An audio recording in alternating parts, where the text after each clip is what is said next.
धन्यवाद आदरणीय संजय जी। मीडिया के सभी बंधुओं का बहुत अभिनंदन एवं सभी को नमस्कार।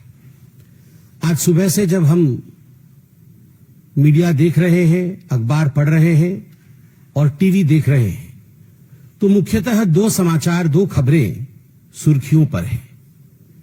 पहला खबर है राहुल गांधी विदेशी भूमि में जाकर वही करते हैं जो वो कई दशकों से करते आ रहे हैं, भारत की बेइज्जती और भारत का अपमान।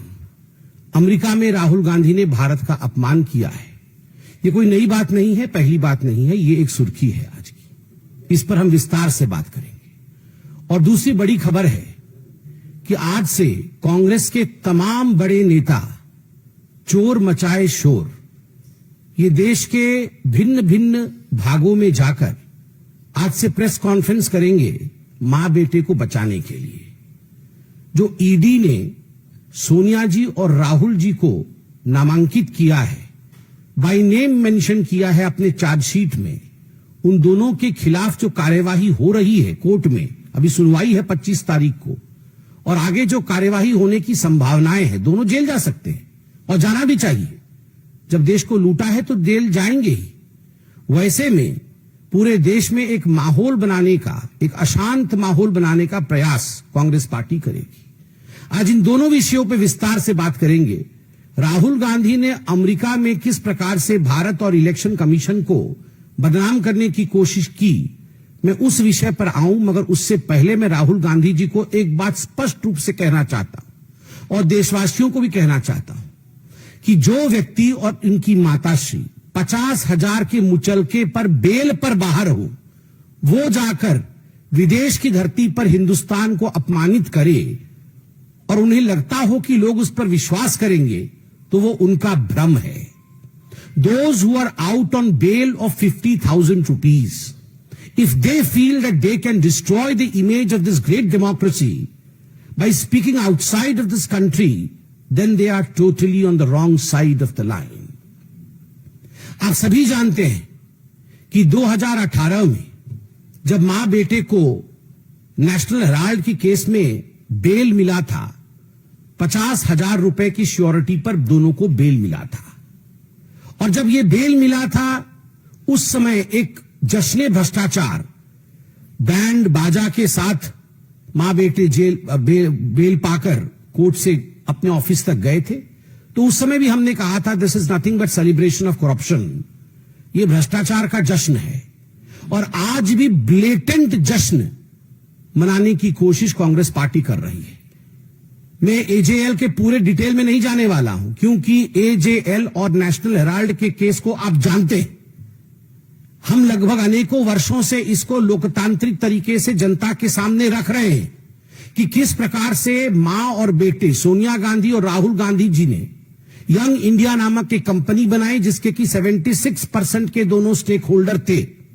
और 76% के स्टेक होल्डर होने के बाद नकली कंपनी से लोन लेकर 1 करोड़ का, डोटेक्स इंडिया से लोन लेकर मात्र 50 लाख रुपए दिया एजेएल को, जो कि होल्डिंग कंपनी है नेशनल हेराल्ड की, और 50,000 के एवज में 5,000 करोड़ की जो प्रॉपर्टी है एजेएल की, पूरे देश भर में उसका मालिकाना हक अपने पास ले लिया।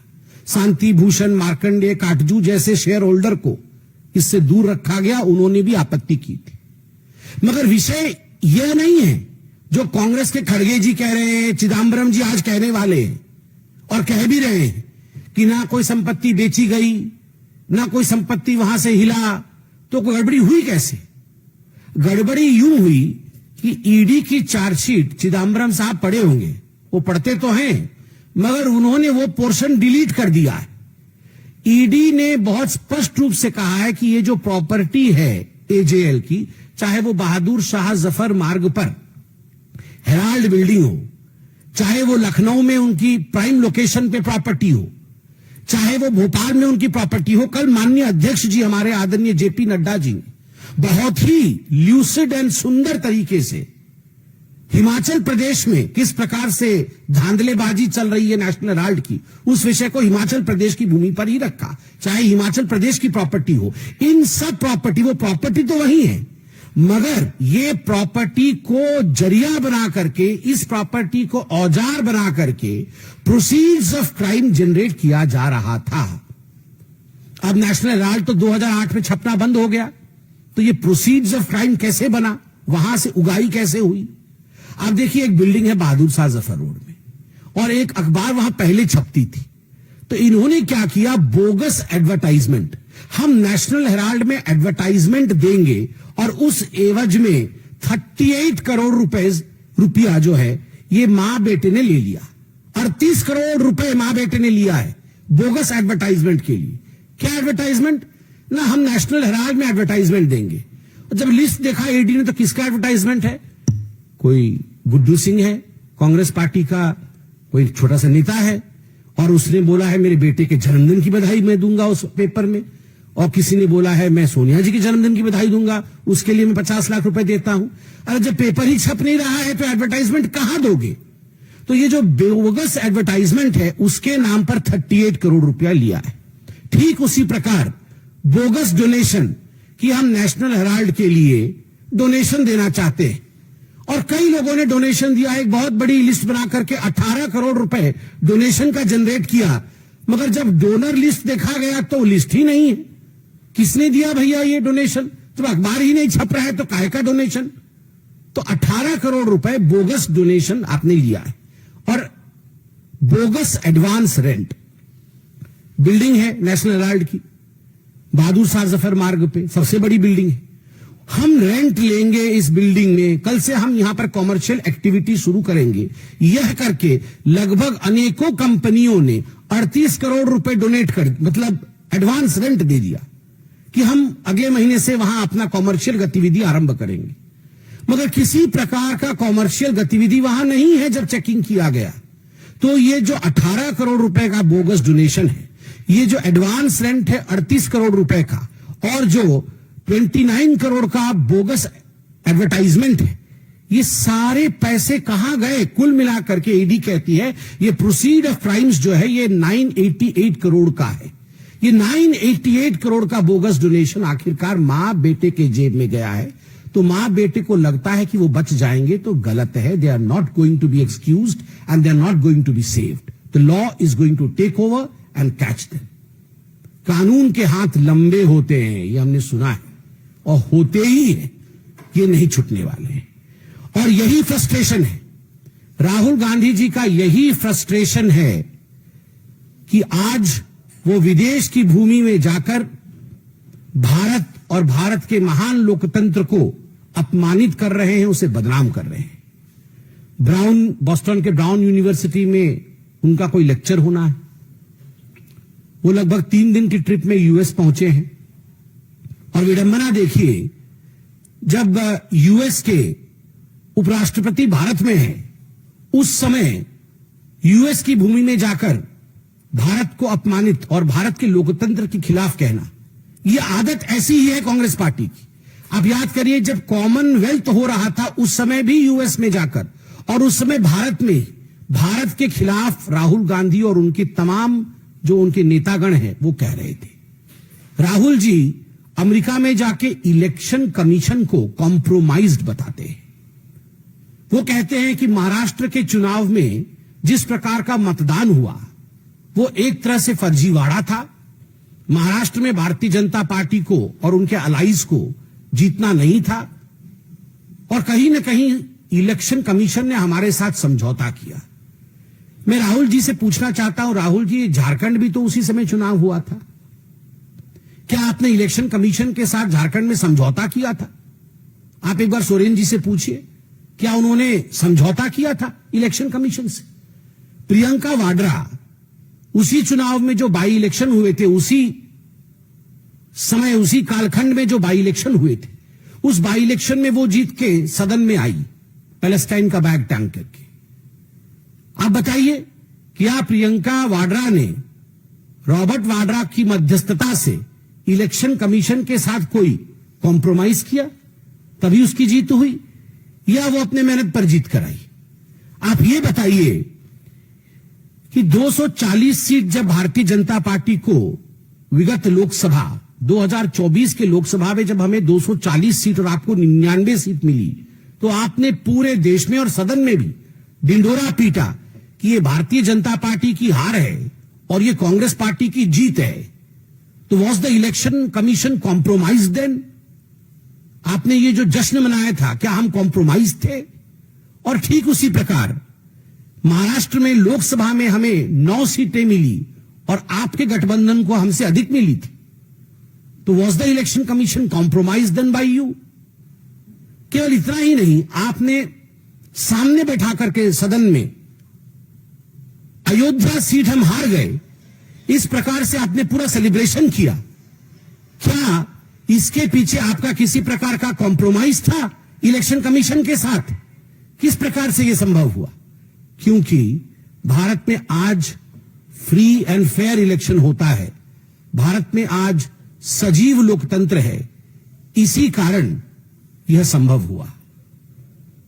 विदेश की भूमि में जाकर भारत पर इस प्रकार हमले करने वाला राहुल गांधी याद रखे कि वो 50,000 की बेल पर बाहर है, वो गुनहगार है, वो भ्रष्ट है, उसने चोरी की है, डकैती की है। नेशनल हेराल्ड का केस चोरी का केस नहीं है, डकैती का केस है। 5,000 करोड़ की प्रॉपर्टी का मात्र 50 लाख रुपए देकर और 440 करोड़ रुपए का इनकम टैक्स गबन करके उसे चोरी और भ्रष्टाचारी नहीं कहते हैं, वो डकैती होती है। मां बेटे ने डकैती की है और डकैती करने के बाद इनकी इतनी हिम्मत है कि विदेश की भूमि में जाकर आप हिंदुस्तान के लोकतंत्र के ऊपर उंगली उठाते हैं।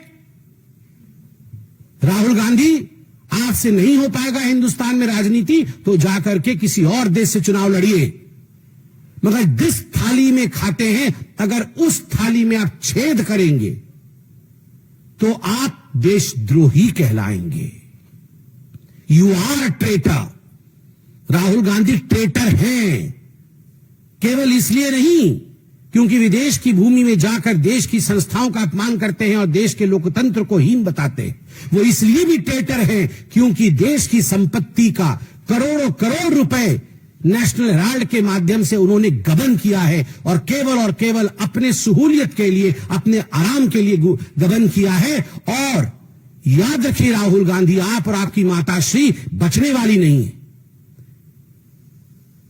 ईडी के गुस्से को ईसी पर निकाल रहे हो, एनफोर्समेंट डायरेक्टरेट के गुस्से को आप इलेक्शन कमीशन पर निकाल रहे हो। इससे कुछ नहीं होगा।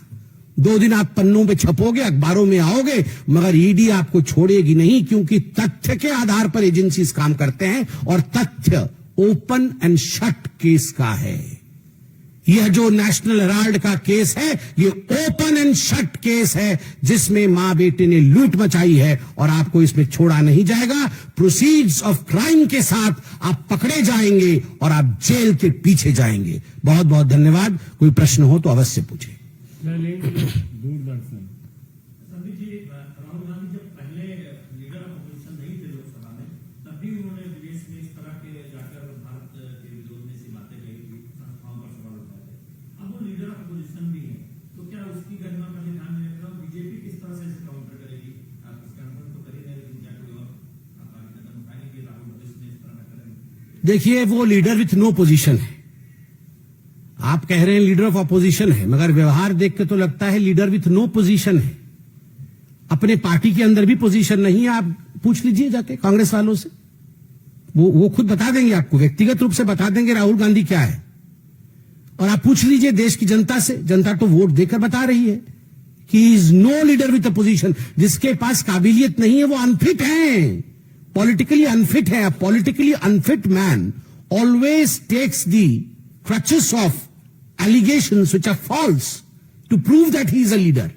जो पॉलिटिकली अनफिट होता है वो हमेशा बैसाखी पकड़ता है गलत सहारों का और गलत एलिगेशंस का, ये प्रूव करने के लिए कि मैं सही हूं। और आज अमेरिका में हो या दूसरे देशों में जो राहुल गांधी कर रहे हैं वो उनकी नाकामी का ही एक खिसियापन है।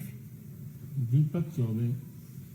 राहुल गांधी भी कह रहे हैं कि 5:30 बजे के बाद जो आंकड़ा है वो इलेक्शन कमीशन नहीं बता रहा, जो 65 वोट आए थे, कहीं ना कहीं इलेक्शन कमीशन मिला हुआ है। दिल्ली के चुनाव से पहले यह विषय उठाया गया था आप सब महान पत्रकार हैं, आप सब भी इलेक्शन कमीशन के उस प्रेस कॉन्फ्रेंस में मौजूद होंगे जिसमें चीफ इलेक्शन कमिश्नर ने बकायदा एक एक विषय का क्रमांक जवाब दिया था।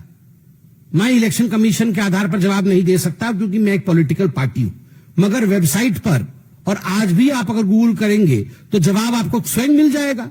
एक एक प्रश्न का जवाब दिया है इलेक्शन कमीशन ने, और इलेक्शन कमीशन ने यह भी कहा है किसी को किसी प्रकार का संशय है तो हमारा प्लेटफॉर्म खुला हुआ है, आप आइए, आके पूछिए। उसके बाद कोर्ट के दरवाजे भी खुले हैं। आपको अगर इलेक्शन कमीशन के किसी भी जवाब से तथ्यात्मक जवाब नहीं मिलता है, आपको लगता है आप हिंदुस्तान के कोर्ट पर भरोसा नहीं करते हैं क्या? आप जाइए, कोर्ट में जाइए, प्रश्न उठाइए। मगर अमेरिका में जाकर हिंदुस्तान का लोकतंत्र कॉम्प्रोमाइज्ड है, ऐसा केवल देशद्रोही ही कह सकता है, कोई दूसरा नहीं कह सकता। रविकांत राय नौबान। पश्चिम बंगाल के मुख्यमंत्री ममता बनर्जी मिदनापुर तो जा रही है एडमिनिस्ट्रेटिव रिव्यू करने के लिए, लेकिन वो मुर्शिदाबाद नहीं जा रही जहां पर हिंदुओं का पलायन हो रहा है और हिंसा की घटनाएं हो रही हैं। बहुत दुख के साथ कहना पड़ रहा है, मुझे लगता नहीं है इसको पॉलिटिसाइज करना चाहिए, मगर ये सच्चाई है कि ममता बनर्जी हिंदुओं से नफरत करती है। यही अगर किसी मुसलमान भाई के साथ अत्याचार हुआ होता तो ममता बनर्जी वहां हो हल्ला काट कर 3 दिन से कैंप करके बैठी होती। मगर आज मुर्शिदाबाद में शमशेरगंज हो चाहे धुलिया हो, वहां मां बहनों के साथ, छोटे बच्चों के साथ जिस प्रकार का अत्याचार हो रहा है, उसको देखने के पश्चात ममता बनर्जी स्वयं एक महिला है, अगर उसके बाद भी उनका दिल नहीं पसीज रहा है, उनको वहां जाने का मन नहीं कर रहा है और वो वहां जा नहीं रही है मुख्यमंत्री होते हुए भी, किसी महिला को गले से लगा के ये नहीं कह रही है कि मैं तुम्हारी आबरू को बचाऊंगी, तुम्हारी आबरू के साथ जो खिलवाड़ करने की कोशिश की गई है, तुम चिंता मत करो बहन, मैं तुम्हारी बहन हूं। जो पिता और बेटे को, चंदन और हरगोविंद को मार दिया गया, टुकड़े टुकड़े करके मार दिया गया, वो कम्युनिस्ट पार्टी के कार्यकर्ता थे। ना कम्युनिस्ट पार्टी उनको ओन कर रही है और ना ममता बनर्जी उनको ओन कर रही है, क्योंकि उनका कसूर सिर्फ इतना है कि उनका नाम हरगोविंद और चंदन है। शी हेट्स हिंदूज और इस बात को हमें मानना पड़ेगा। Pragya Times now.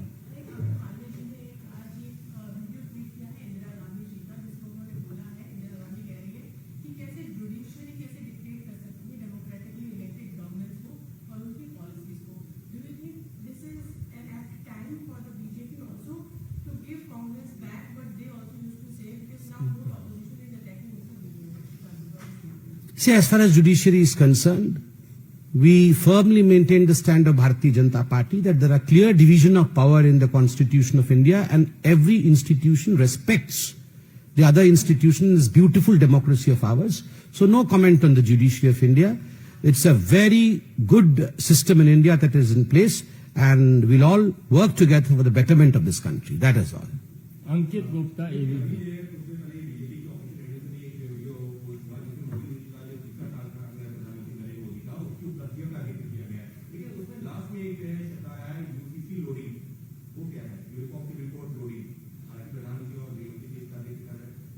देखिए, वो लोडिंग का तो मैं अर्थ नहीं जानता हूं, मगर मैं इतना बता सकता हूं कि जहां तक यूसीसी का विषय है उसमें भारतीय जनता पार्टी बैकफुट में क्यों रहेगी। भारतीय जनता पार्टी ने अपने मैनिफेस्टो में हमेशा यूनिफॉर्म सिविल कोड के विषय में गर्व के साथ कहा है, और केवल भारतीय जनता पार्टी ने नहीं कहा है, सुप्रीम कोर्ट ने भी इस विषय को बार बार निर्देशित किया है कि यूसीसी एक बहुत आवश्यक विषय है जिस पर संज्ञान लेने की आवश्यकता है सरकारों का। तो इस पे ये तो हमारा स्टैंड है, माननीय प्रधानमंत्री जी ने कहा है। रवि त्रिपाठी जी। डॉक्टर साहब, अभी हाल में अमेरिका के एक अधिकारी ने भी ईवीएम पर सवाल खड़ा किया था और राहुल गांधी अमेरिका जाकर चुनाव आयोग पर सवाल खड़ा कर रहे हैं, इसको आप कहीं से कनेक्ट भी कर रहे हैं क्या? देखिए, राहुल गांधी जॉर्ज सोरोस के एजेंट हैं। Rahul Gandhi is the agent of George Soros. George Soros के चंदे पर राहुल गांधी का धंधा चलता है और जॉर्ज सोरोस ही बताता है इनको कि क्या करना है, कैसे कपड़े पहने हैं, कैसी एक्टिंग करनी है। ये देखिए, ये सारे के सारे आप समझ लीजिए एक बात क्लियरली, ये जॉर्ज सोरोस इनका ट्यूशन मास्टर है और ये देश में हिंदुस्तान के लोकतंत्र को कैसे बदनाम किया जाए, कैसे हमारी इकोनॉमी ध्वस्त हो जाए, हमारा मार्केट कैसे गिर जाए, इसने जॉर्ज सोरोस ने, मेरे मुंह से चोरोस निकल रहा था, जॉर्ज सोरोस ने वो चिन्हित किया है 5-6 लोगों को कि ये राहुल गांधी एक कॉम्प्रोमाइज हो सकता है, ये देशद्रोह कर सकता है। ये अरविंद केजरीवाल, इसको बोलो ये एक्सेल शर्ट पहनेगा, डबल एक्सेल शर्ट पहनेगा, रेनॉल्ड पेन लगाएगा और स्लीपर पहन के राष्ट्रपति के घर जाएगा, बाद में अच्छे से नाचेंगे, बाद में सब कुछ चलेगा, मगर पहले ऐसे सब एक्टिंग करनी है। तो ये सब राहुल गांधी को भी ये टी शर्ट पहनना है, जींस पहनना है, युवा में घुसना है, ये सब सोरोस ने सिखाया है। जाके यूएस में इस प्रकार से भाषण देना है, इंडिया के विरोध में कहना है, मगर इंडिया की जनता बहुत बुद्धिमान है। अब ये जॉर्ज सोरोस की कंपनियां यहां नहीं चलने वाली है, अब बंद होगी राहुल गांधी की कंपनी भी। आनंद पांडे, टीवी 9। सर, आपको कांग्रेस का आरोप लगा रहे हैं कि संविधानिक संस्थाओं पर हमला करके राहुल गांधी देश में हमला कर रहे हैं। कांग्रेस पार्टी कह रही है कि बीजेपी के सांसद जो सुप्रीम कोर्ट में सवाल उठा रहे हैं, उनके कार्रवाई क्यों नहीं करेगी? देखिए, जहां तक इस विषय का उत्तर है, इसका उत्तर हमारे राष्ट्रीय अध्यक्ष माननीय नड्डा जी ने दिया है और मुझे लगता है जब पार्टी का सर्वोच्च पद इस पर उत्तर दे चुके हैं, उसके पश्चात उत्तर देने को कुछ शेष नहीं रहता। हम सब का उत्तर वही है जो माननीय नड्डा जी का है। और कोई प्रश्न? कितना हटके है? सौरभ भारद्वाज ने कहा है कि हम दिल्ली मेयर का जो चुनाव है वो नहीं लड़ेंगे। जिस तरीके से दिल्ली का रिजल्ट आया, अब मेयर को लेकर कह रहे हैं कि हम चुनाव ही नहीं लड़ेंगे। मुझे ये है कि आप लोग मेयर और बनाइए, आगे जितने मेयर और काम करिए। यानी उसको ये जोड़ा है कि बीजेपी ने यह तोड़ करके यहाँ पे पार्टियों को अपने साथ कर लिया, इसलिए मेयर का चुनाव नहीं होगा। देखिए, सब कुछ तो उन्होंने कह दिया है, मुझे लगता है हमें बस मेयर बना लेना चाहिए। इतना हम क्यों इतना लड़े? अब उन्होंने सब कुछ कह दिया है, हमारे मेयर बनेंगे, अच्छा काम करेंगे।